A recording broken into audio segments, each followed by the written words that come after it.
এই 85 নাম্বারের উপর নির্ধারণ করছে তোমার ইউনিফর্মটা।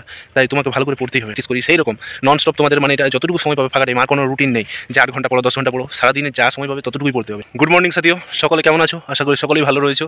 তো সকল পরীক্ষার্থীদের জন্য আর কয়েকটি গুরুত্বপূর্ণ কথা নিয়ে চলে এলাম। এই কথাগুলো যদি শোনো মন দিয়ে অনেকটা উপকার আসবে তোমাদের আপকামিং এক্সামগুলোর জন্য। এই যে সামনে রয়েছে যেটা WP এক্সাম, তারপরে রয়েছে KP এক্সাম, এগুলোর জন্য খুবই গুরুত্বপূর্ণ কথাগুলো। তাই কথাগুলো সকলে মন দিয়ে শোনো। এই কথাগুলো তোমার লাইফ চেঞ্জ করে দিতে পারে যে কথাগুলো আমি বলছি। আর মাত্র কয়েকটা দিন বাকি, তারপরেই শুরু হয়ে যাবে আমাদের ওয়েস্ট বেঙ্গল পুলিশের এক্সাম, তারপর চলে আসছে আমাদের কলকাতা পুলিশের এক্সাম। তো এই লাস্ট কয়েকটা মুহূর্ত কীভাবে আমরা প্রিপারেশন করব, কীভাবে আমরা পড়াশোনা করব, সেটার উপর ভিত্তি করে আমাদের এই চাকরিটা রয়েছে। তাই যারা পড়াশোনা এতদিন ধরে করে এসেছো তাদের জন্য কয়েকটা গুরুত্বপূর্ণ কথা, আর যারা শেষ মুহূর্তে এখনো সিলেবাস কমপ্লিট হয়নি তাদের জন্য গুরুত্ব কয়েকটা কথা।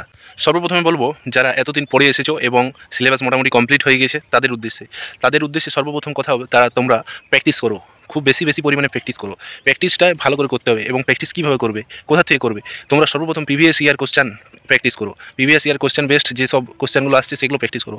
আগে প্রিভিয়াস ইয়ারটা কমপ্লিট করো, তারপর অন্যান্য প্র্যাকটিস সেটে হাত দেবে।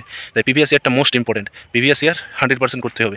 এবং যা যা পড়ে রেখেছো সেগুলো ভালো করে রিভাইজ দাও। খাতার যেটা নোটটা বানিয়েছো নিজেরা, সেই নোটটাকে আগে ক্লিয়ার করো। ম্যাথগুলো নিজেরা যেটা আগে করেছো সেগুলো আগে ক্লিয়ার করো।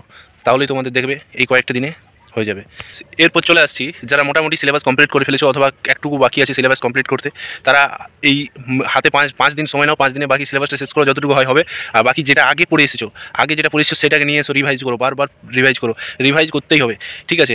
এবং প্রিভিয়াস ইয়ারের মক টেস্ট দাও, প্রিভিয়াস ইয়ারের কোশ্চেনগুলোকে ভালো করে করো, ঠিক আছে? এইভাবেই তোমরা প্র্যাকটিস করতে থাকো। প্র্যাকটিস তোমাদের করতে হবে। প্র্যাকটিস যেমন আমরা মাঠে রান করার আগে যেমন রান প্র্যাকটিস করি, সেই রকম নন স্টপ তোমাদের মানে এটা যতটুকু সময় পাবে ফাঁকা টাইম, আর কোনো রুটিন নেই যে 8 ঘন্টা পড়ো 10 ঘন্টা পড়ো, সারাদিনে যা সময় পাবে ততটুকুই পড়তে হবে। টাচে থাকতে হবে সবসময়। আর তো বেশি টাইম নেই। এই কয়েকটা দিন ভালো করে পড়ো। এই কয়েকটা দিনেই তোমার ভাগ্য নির্ধারণ হয়ে যাবে। খাকি ইউনিফর্মটা তুমি পাবে না পাবে না। এই 85 নাম্বারের উপর নির্ধারণ করছে তোমার ইউনিফর্মটা। তাই তোমাকে ভালো করে পড়তেই হবে, না পড়লে হবে না, ঠিক আছে? আর যাদের স্বপ্ন পুলিশ হবার তাদেরকে অবশ্যই ভিডিওটি দেখো, মোটিভেশন নাও, আর পড়াশোনার সঙ্গে যুক্ত হয়ে যাও, পড়াশোনা শুরু করে দাও। তো ভিডিও আর বেশি বড় করছি না। ভিডিও আজ এই পর্যন্ত। ভিডিওটি ভালো লাগলে চ্যানেলটি অবশ্যই লাইক এবং সাবস্ক্রাইব করে পাশে থাকো। ধন্যবাদ। দেখা হচ্ছে আর কোনো নতুন ভিডিওতে। ততক্ষণ সুস্থ থেকো, ভালো থেকো। জয় হিন্দ, জয় ভারত।